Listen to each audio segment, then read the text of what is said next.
একটা সময় যারা তামিম ইকবালের স্ট্রাইক রেট করে মুখ দিয়ে ফেনা বাইর করে ফেলছো, সেসব ভাইয়েরা কি অন্ধ হয়ে গেছো নাকি এখন খেলা দেখো না? মানে এই প্রশ্নটা আমি সারা বাংলাদেশের সকল ক্রিকেট প্রেমীদের কাছে করলাম যে ভাইয়েরা এই জাতিগুলো এখন কোথায়? বর্তমানে তামিম ইকবাল কিন্তু টি-20 খেলে না, আজকে প্রায় 3 বছর হয়ে গেছে। এখন পর্যন্ত তাদের একজন স্যাটেল ওপেনার হয়েছে কি? একটা সময় সবাই বলতো যে তামিম ইকবাল তার চাচা জোরে, বাপে জোরে, তারপরে আরও অনেকের জোরে দলে টিক্কা ওপেনারের একটা জায়গা দখল করে রাখছে, অবসরও নেয় না।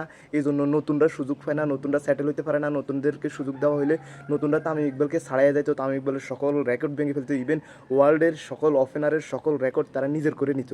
তো গত 3টা বছর তো তামিম ইকবাল ওয়ানডে তো রেগুলার নাই, আপনার টি-20তে তো নাই, এসে অবসরে নিয়ে নিছে টি-20 থেকে। সো এই টি-20তে আপনারা একজন ওপেনার এখন পর্যন্ত সেটেল করতে পারছেন, আমার প্রথম প্রশ্ন হচ্ছে এটা। দ্বিতীয়ত, আপনাদের কোন ওপেনারটার স্ট্রাইক রেট একদম আহামরি ভালো?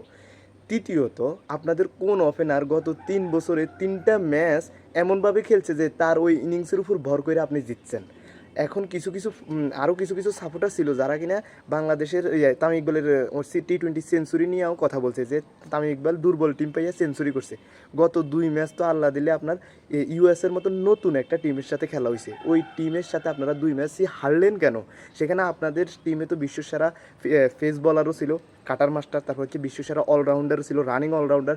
যে ফরম্যাটে খেলতে চাইতেছেন সেই ফরম্যাটের সর্বোচ্চ উইকেট শিকারী সে দলে থাকা অবস্থায় এত দুর্বল, যারা কিনা মাত্র খেলাটা শুরু করছে, তাদের বিরুদ্ধে আপনাদের হাফ সেঞ্চুরি কয়টা?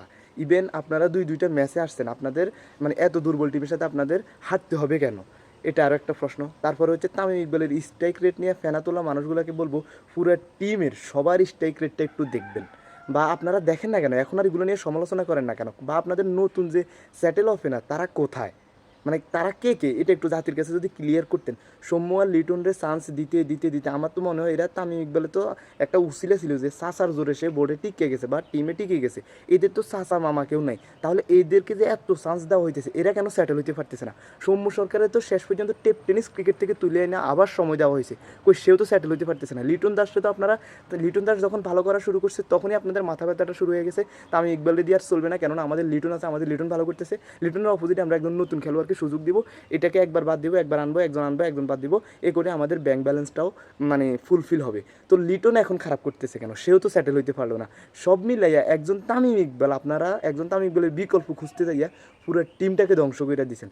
এবং ওপেনিংটা আপনাদের কবে ঠিক হবে? এখন কিন্তু তানজিদ তামিম কইরা কইরা মাথায় মানে একদম ঠিক যেমন করেছিল লিটন দাসকে নিয়ে, এখন কিন্তু তানজিদ তামিমরে নিয়েও সেম জিনিসটা করতেছে যে তানজিদ তামিম তাদের আশার ফুল হইতে পারে।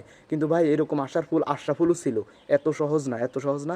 আমি জাস্ট এটাই বলবো, সমালোচনা করবেন সবাইকে নিয়ে, খেলাকে নিয়ে, বাংলাদেশ খেলাটাকে বাংলাদেশের ভিতর রাখেন। আপনারা বাংলাদেশ টিমটাকে যখন ইংল্যান্ড, অস্ট্রেলিয়া, ইন্ডিয়া হিসেবে তুলনা করেন তখন খুবই খারাপ লাগে, কথা বুঝছেন? আপনারা আমাদের দেশে যেটা আছে ওই সিচুয়েশন অনুযায়ী চিন্তা করবেন, ওই সিচুয়েশন অনুযায়ী একজন খেলোয়াড়কে আলোচনা করবেন বা সমালোচনা করবেন। তামিম ইকবালকে যারা সমালোচনা করছেন আমি তাদেরকে একটু দেখতে চাই, কমেন্ট বক্সে ভাইয়া জাস্ট হাতটা তুলে দিবেন।